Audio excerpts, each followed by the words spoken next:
এত পরিমাণে আমরা গালি খেয়েছি, তারপরে তো দর্শকের সাথে আমরা ছবি তুলি। আমার আর কিছুই ছিল না, আমি ক্রিকেট দিয়ে সব পেয়েছি। আমাদেরকে হয়তো আলাদা করে দিয়েছে, তারা আলাদা হয়েছে, এরকম মন্তব্যটা করেছে। আপনি ক্রিকেট প্লেয়ার বাদ দিয়ে তো আপনি সামনে আগাতে পারবেন না। মানে এখানে কিন্তু এক দুজন ইস্যু না, এখানে কিন্তু পুরো কান্ট্রির প্রত্যেকটা প্লেয়ারের ইস্যু। সো সামনে মুভ করতে গেলে অবশ্যই ক্রিকেটারদেরকে নিয়েই মুভ করতে হবে, এবং আমাদেরকে নিয়ে যে মন্তব্যটা করা হয়েছে, মানে এটা তো আমি মানে যে জিনিসটা দেখেছি যে মানে আমাদেরকে হয়তো আলাদা করে দিয়েছে, তারা আলাদা হয়েছে, এরকম মন্তব্যটা করেছে। জিনিসটা তো এরকম না। জিনিসটা কিরকম যে সবাই একসাথে কাজ করতে হবে। এখানে তো ক্রিকেটের আমরা ক্রিকেট প্লেয়ার, ক্রিকেট বোর্ড, আপনারা যারা আছেন, মিডিয়া, সোশ্যাল মিডিয়া, সবাই আমরা একটা পরিবার। আমরা যখন মাঠে খেলি তখন তো সবাই আসে। দর্শক যারা আছে, দর্শকদেরকে আমাদের কিন্তু রীতিমতো ভুল বোঝানো হচ্ছে। অনেক সময় আমাদেরকে নেগেটিভ জিনিস বোঝানো হচ্ছে, পজিটিভটা আমাদের সামনে আনা হচ্ছে না। সের জন্য অনেক দর্শকরা আমাদেরকে বুঝতেছে না আসলে যে আমরা আসলে কি। আমরা কিন্তু কারো এগেনস্টে না, আমরা যে দর্শকরা যে আসে, আপনি জানেন এত পরিমাণে আমরা গালি খেয়েছি, তারপরে তো দর্শকের সাথে আমরা ছবি তুলি। আমরা তো বলতে পারতাম যে না, আমরা ছবি তুলবো না ভাই, কারোর সাথেই তুলবো না। আমরা তো বলতে পারতাম, আমরা তো গালি খাচ্ছি, স্টিল গালি দিচ্ছে। আমরা কিন্তু সেটা কখনোই করি না। দর্শক আসলে ঠিকই জড়াই ধরে ছবি তুলি। তো জিনিসটা কি, আমরা ক্রিকেট প্লেয়ার, ক্রিকেট সোহান ভাই যেটা বললো, আমরা আজকে আমি মেহেদী হাসান মিরাজ হয়েছি ক্রিকেটের জন্য। আমার কিছুই ছিল না, আমার আর কিছুই ছিল না, আমি ক্রিকেট দিয়ে সব পেয়েছি। সো আমার ক্রিকেটকে যখন কেউ ডিসরেসপেক্ট করবে, তখন তো অবশ্যই আমরা সবাই স্ট্যান্ড নিব। আসসালামু আলাইকুম।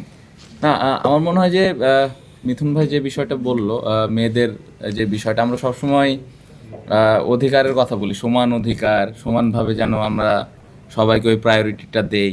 পাশাপাশি আর একটা জিনিস বলা হয় যে স্পেশালি মেয়েদের ক্ষেত্রে যে তারা যেন সেফ ফিল করে, স্পেশালি যখন বাইরে যায়, অনেকে জব করেন, অনেকে বিভিন্ন ধরনের কাজকর্ম করে থাকেন, বাট দিন শেষে যখন একটা মেয়ে বাইরে রাস্তায় হাঁটবে বা কোনো একটা জায়গায় কাজের জন্য যাবেন, সেখানে যেন সেফ ফিল করেন। সো এই জিনিসটা আমরা সবাই কিন্তু চিন্তা করি বা ফিল করি যে এরকমই হওয়া উচিত।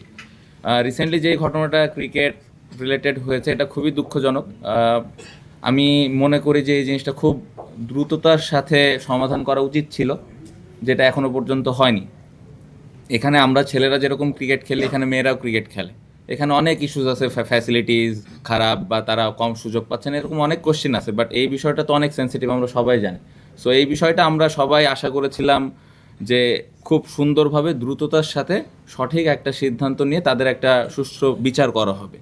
বাট এখনও পর্যন্ত এই জিনিসটা বারবার ডেটই পিছানো হচ্ছে, বা আসলে কোনো ওয়ে এখনও পর্যন্ত আমরা কেউই দেখিনি। সো এটা খুবই দুঃখজনক।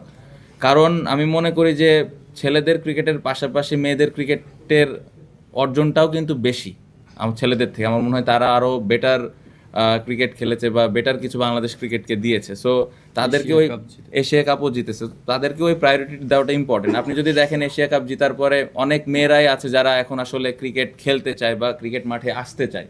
কিন্তু এই ঘটনা ঘটার পরে আমি নিজেই অনেক দেখেছি যে আসলে ফ্যামিলি থেকে বা নিজে থেকেই ওই আসার সাহসটা পায় না। সো এটা তো আসলে খুবই দুঃখজনক। আমার মনে হয় যে ছেলেদের ক্রিকেট যেভাবে সামনের দিকে আগাচ্ছে, মেয়েদের ক্রিকেটটা ওইভাবে সামনের দিকে যদি আগে, তাহলে আমাদের দেশের ক্রিকেটের জন্যই ভালো। সো আমরা সবাই আশা করেছিলাম বা আশা করি যে এই জিনিসটা যত দ্রুত সম্ভব একটা প্রপার ইনভেস্টিগেশনের মাধ্যমে জিনিসটা যেন সমাধান হয়।